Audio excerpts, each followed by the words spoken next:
สวัสดีค่ะทุกคนวันนี้นะคะกุ๊กไก่มาพร้อมกับของเหลือๆเย็นชืดนะคะนี่คือไก่อบที่เราทำกินไว้แล้วมันเหลือนะคะทำให้นึกถึงศาสตร์จีนตรุษจีนบ้านเราเลยเนาะวันนี้นะคะกุ๊กไก่จะมาทำเมนูอร่อย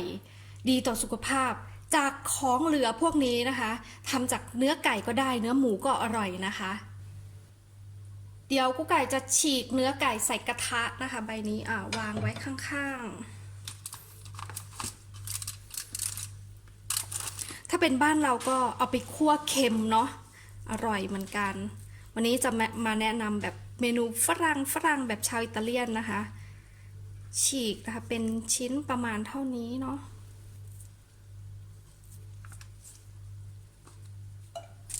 หลังจากฉีกไก่เสร็จแล้วนะคะตรงเนี้ยคืออะไรคือน้ำซุปนะคะเจลาตินของไก่เวลาเราอบไก่หรือเราทำอะไรเกี่ยวกับไก่เนี่ยเนาะหรือหมูก็ตามนะมันจะมีส่วนหนึ่งที่เป็นเจลาตินนะคะละลายออกมาตรงนี้แหละอร่อยมากนะคะจะมีรสชาติมีเกลืออะไรอยู่ในนี้เรียบร้อยนะคะไม่ต้องปรุงอะไรเพิ่มเลยเปิดแก๊สนะคะแล้วก็คั่วไปเรื่อยๆนะคะอย่าให้ไฟแรงนะไฟปานกลางค่อนข้างอ่อนนะคะนี่ผสมกันเดี๋ยวเจลาตินมันละลายแล้วก็จะค่อยๆซึมไปในเนื้อไก่นะคะแนะนำให้ใช้กระทะเทฟลอนนะคะหรือกระทะที่กันติดเนาะมันจะสะดวกมากกว่าเพราะเราต้องคั่วให้ร่วนนะคะให้กรอบร่วนกรอบนอกนุ่มในนะคะเริ่มเหลืองแล้วนะคะนี่ตอนที่กุ๊กไก่อบไก่นะคะใช้โรสแมรี่กับกระเทียมนะคะ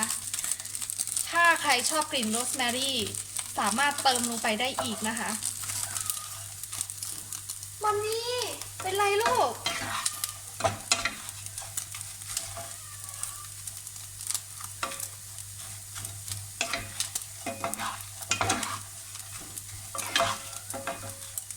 ข้อซะ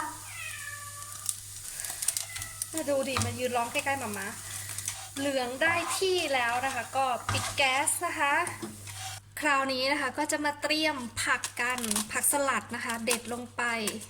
แล้วก็แครอทนะคะใครจะใส่ผักอะไรใส่ตามชอบเลยนะแล้วก็หัวแรดดิชนะคะคนที่บ้านสั่งมาหั่นแบบนี้นะคะเพราะว่าเวลาเคี้ยวเนี่ยมันเต็มปากเต็มคำใครชอบแบบแว่นนะคะหั่นแว่นเป็นแผ่นบางๆก็ทำแบบนั้นได้นะคะสลัดสไตล์อิตาเลียนนะคะเกลือน้ำมันมะกอกบริสุทธิ์นะคะ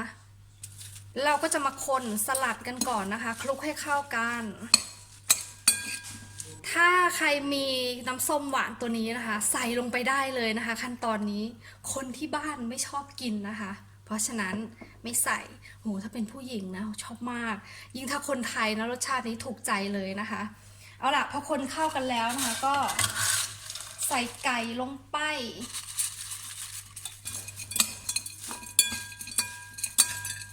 เสียงไก่กรอบกระทบจานจัดจานเสร็จแล้วนะคะเราก็โรยไก่กรอบลงไปอีกนิดนึงเสร็จเรียบร้อยแล้วค่ะสลัดง่ายๆนะคะจากไก่อบเหลือๆนะคะทำจากหมูก็อร่อยทำจากไก่ก็อร่อยนะคะลองทำกันดูนะคะง่ายอร่อยดีต่อสุขภาพนะคะ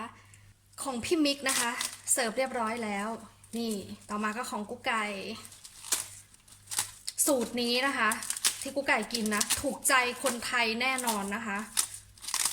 กุ๊กไก่จะใส่ผักหลากชนิดนะคะอันนี้กะหล่ำม่วงแครอท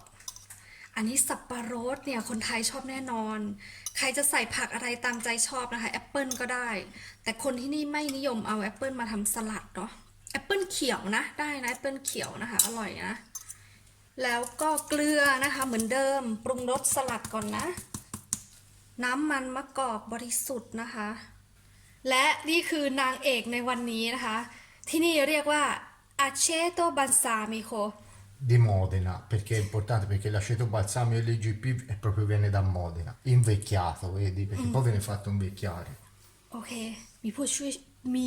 ช่วยเชฟวันนี้เป็นอะไรพูดลิ้นพันกันอีกแล้วมาจากเมืองนี้นะคะโมเดนะ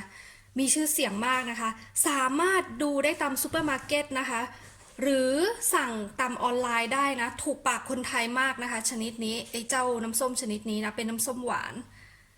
ปรุงลงไปปรุงสลัดนะคะคลุกสลัดให้เข้ากันก่อนเสมอนะแล้วก็พระเอกไก่กรอบจัดใส่จานงาม